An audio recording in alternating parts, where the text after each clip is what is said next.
Hello, everybody. Welcome to today's Reading Through the Bible in 365. Today we are going to be focusing on Genesis chapter 13, 14, and 15, and then Matthew chapter 5, verses 1 to 26. So we're going to get started with Genesis chapter 13. So Abram left Egypt and traveled north into the Negev, along with his wife and Lot and all that they owned. Abram was very rich in livestock, silver, and gold. From the Negev, they continued traveling by stages toward Bethel, and they pitched their tents between Bethel and Ai, where they had camped before. This was the same place where Abram had built the altar, and there he worshiped the Lord again. Lot, who was traveling with Abram, had also become very wealthy with flocks of sheep and goats, herds of cattle, and many tents. But the land could not support both Abram and Lot with all their flocks and herds living so close together. So disputes broke out between the herdsmen of Abram and Lot. At that time, Canaanites and Perizzites were also living in the land. Finally, Abram said to Lot, "Let's not allow this conflict to come between us or our herdsmen. After all, we are close relatives. The whole countryside is open to you. Take your choice of any section of the land you want, and we will separate. If you want the land to the left, then I'll take the land on the right. If you prefer the land on the right, then I'll go to the left." Lot took a long look at the fertile plains of the Jordan Valley in the direction of Zoar. The whole area was well watered everywhere, like the garden of the Lord or the beautiful land of Egypt. This was before the Lord destroyed Sodom and Gomorrah. Lot chose for himself the whole Jordan Valley to the east of them. He went there with his flocks and servants and parted company with his uncle Abram. So Abram settled in the land of Canaan, and Lot moved his tents to a place near Sodom and settled among the cities of the plain. But the people of this area were extremely wicked and constantly sinned against the Lord. After Lot had gone, the Lord said to Abram, "Look as far as you can see in every direction, north and south, east and west. I am giving all this land, as far as you can see, to you and your descendants as a permanent possession. And I will give you so many descendants that, like the dust of the earth, they cannot be counted. Go and walk through the land in every direction, for I am giving it to you." So Abram moved his camp to Hebron and settled near the oak grove belonging to Mamre. There he built another altar to the Lord. Chapter 14. About this time, war broke out in the region. King Amraphel of Babylonia, King Arioch of Elasar, King Kedorlaomer of Elam, and King Tidal of Goim, fought against King Bera of Sodom, King Bersha of Gomorrah, King Sinab of Admah, King Shemaber of Zeboiim, and the king of Bela, also called Zoar. The second group of kings joined forces in Siddim Valley, that is the valley of the Dead Sea. For 12 years they had been subject to King Kedorlaomer, but in the 13th year they rebelled against him. 1 year later, Kedorlaomer and his allies arrived and defeated the Rephaites at Ashtaroth Karnaim, the Zuzites at Ham, the Emites at Shava Kiriathim, and the Horites at Mount Seir, as far as El Paran at the edge of the wilderness. Then they turned back and came to En-Mishpat, now called Kadesh, and conquered all the territory of the Amalekites and also the Amorites living in Hazazon Tamar. Then the rebel kings of Sodom, Gomorrah, Admah, Zeboiim, and Bela, also called Zoar, prepared for battle in the valley of the Dead Sea. They fought against King Kedorlaomer of Elam, King Tidal of Goiim, King Amraphel of Babylonia, and King Arioch of Elasar, 4 kings against 5.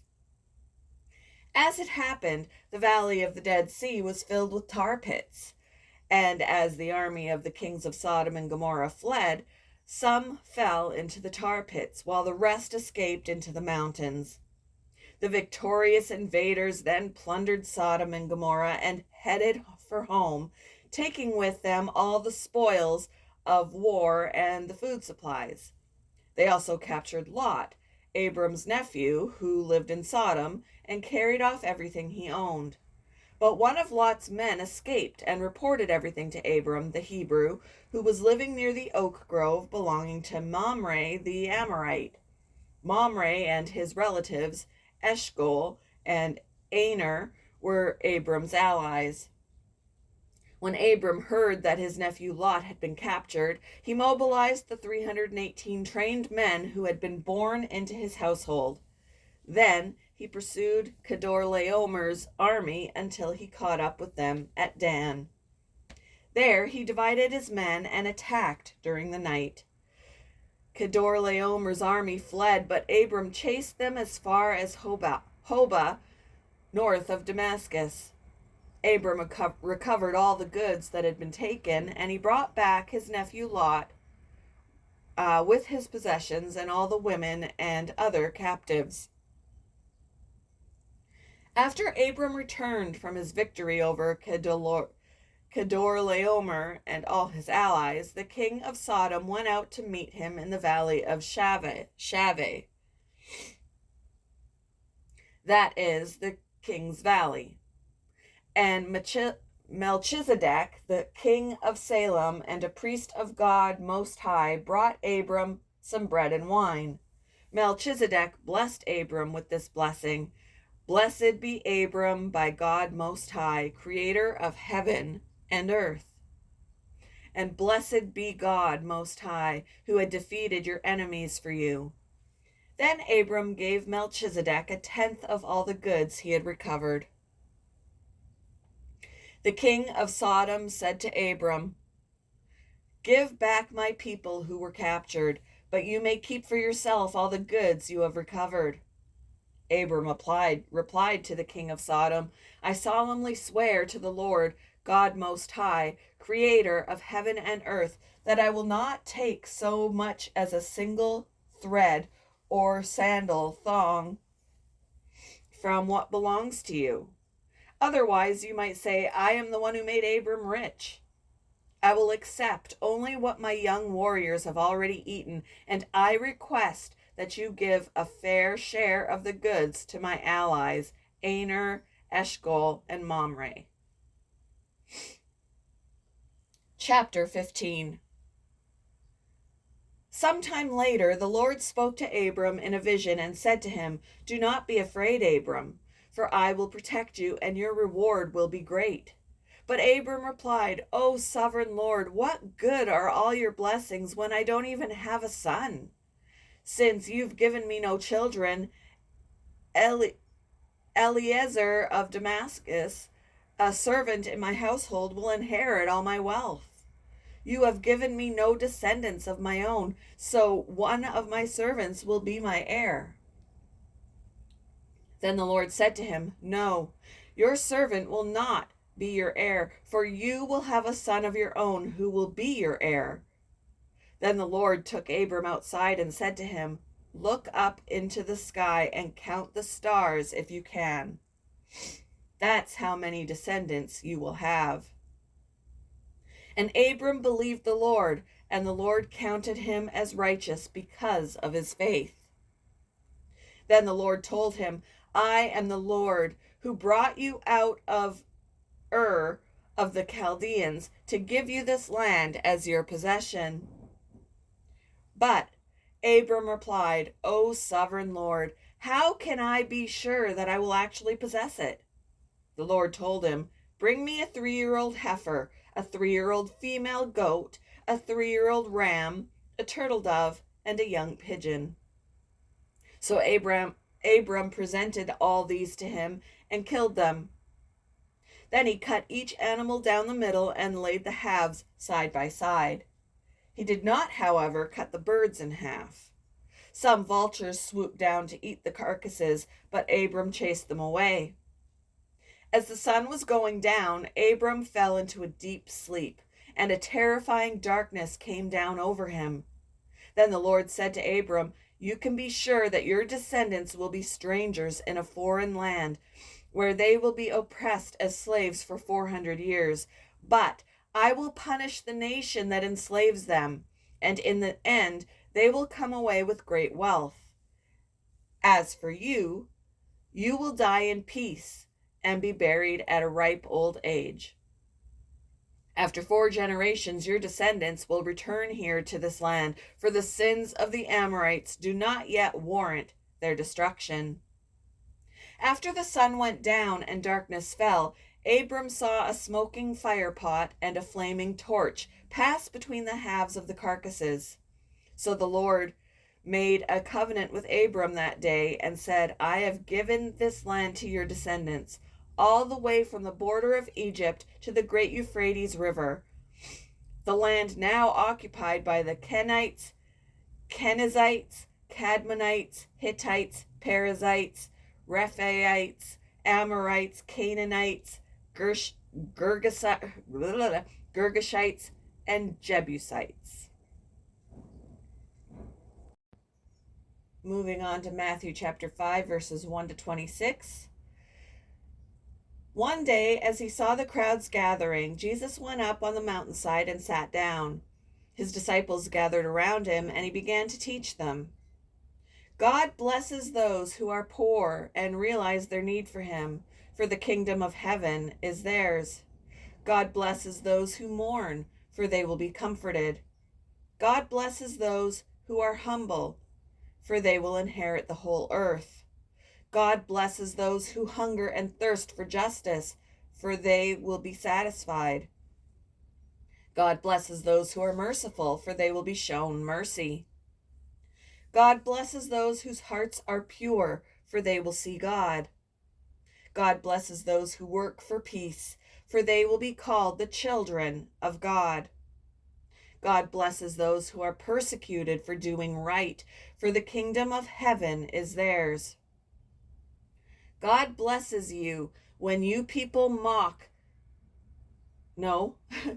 God blesses you when people mock you and persecute you and lie about you and say all sorts of evil things against you because you are my followers. Be happy about it. Be very glad.